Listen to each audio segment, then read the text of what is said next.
career setbacks, the eternal farewell of family love, and the disillusionment of romance stabbed the young Jo like icicles. On a lonely night that felt like suffocation, she trembled as she struck a match and threw stacks of original manuscripts, soaked in her hard work, into the fireplace. The leaping flames devoured the words, as if burning her shattered dreams. Until the last notebook slipped from her lap, it was the poems she had written for her sister Beth. Beth's whispered words during her final moments suddenly echoed clearly in Jo's ears. Write something for me. You are a writer. I'm very sick and you must do what I say. This had been her sister's last request, yet it became an eternal regret. People say, pain is the soil of literature, and in her excruciating agony, Jo finally understood the weight of this sentence. She returned to the attic where the four sisters' laughter had once lingered and began writing furiously on the manuscript paper. She wanted to erect a monument to their story, to let sisterly love live forever in words. From sunrise to sunset, from starry nights to cockcrow, Jo worked like a tireless perpetual motion machine. When extremely sleepy, she would take a short nap, only to grab her pen immediately upon waking. Inspiration erupted like a volcano, and manuscripts covered the attic floor. Yet reality poured cold water on her again. The editor at Volcano Publishing casually tossed the manuscript into a corner. They wanted scandals and sensationalism, not warm family narratives. After reading the editor's reply, Jo let out a long sigh.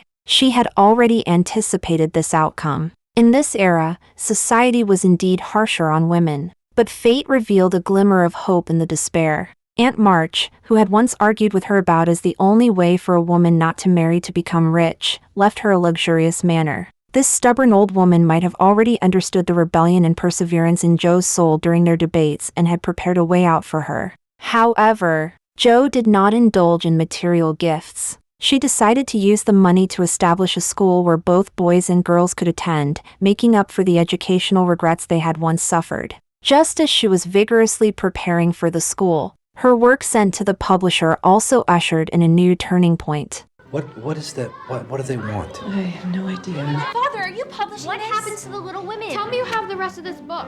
Moved by his daughter's pleading to see the later chapters, the man re-examined this warm-hearted work and considered the possibility of publishing it. Later, he wrote to invite Jo for a face-to-face meeting at the publisher's office, demanding that she revise some plots. It was absolutely impossible for the female protagonist not to get married. Jo argued that the female protagonist in the novel had made it clear from start to finish that she did not want to marry. Wouldn't it be contradictory if she got married in the end? But no matter what she said, the man did not change his attitude. The female protagonist must get married, or no one will buy it. This was the iron rule of publishing, with no room for negotiation. Jo had no choice but to compromise. But how to revise it so that it could meet the publisher's requirements while still expressing her own stance? This was a headache. In the tug-of-war between compromise and perseverance, Professor Bear, an old acquaintance from Jo's shared apartment in New York,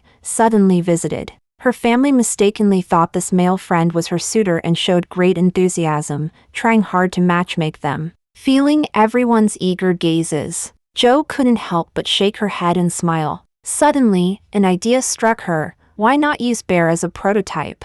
Thus, in this novel that had been depicting a new era woman pursuing dreams and freedom and unwilling to marry, an absurd yet playful plot was added. In the vast rain curtain, with her family's encouragement and support, the female protagonist drove a carriage along a muddy path in search of her lover's trace. Finally, they reunited in the bustling crowd at the train station, confessed their love, and then hugged each other tightly. Jack shall have Jill. This romantic to the point of being cheesy adaptation was both a compromise to the market and a hidden irony in the text. I love it. It's romantic. It's very moving. That's very emotional. Now, there's the question of the contract. I'm prepared to give you 5% of the royalty. And I'll keep the copyright. Also, I want 10% of royalties. 5.5%. That's very generous.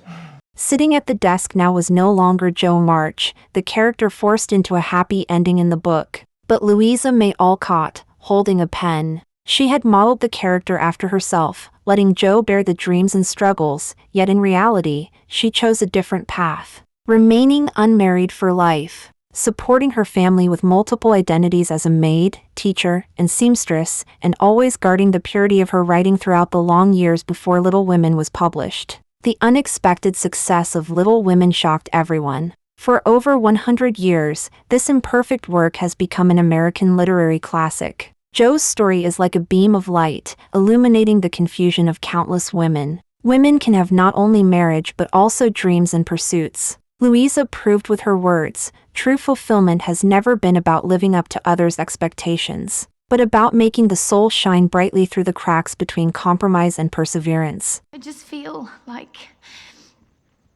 women, they have minds and they have souls as well as just hearts, and they've got talent as well as just beauty. And I'm so sick saying that love is just all a woman is fit for. I'm so sick of it.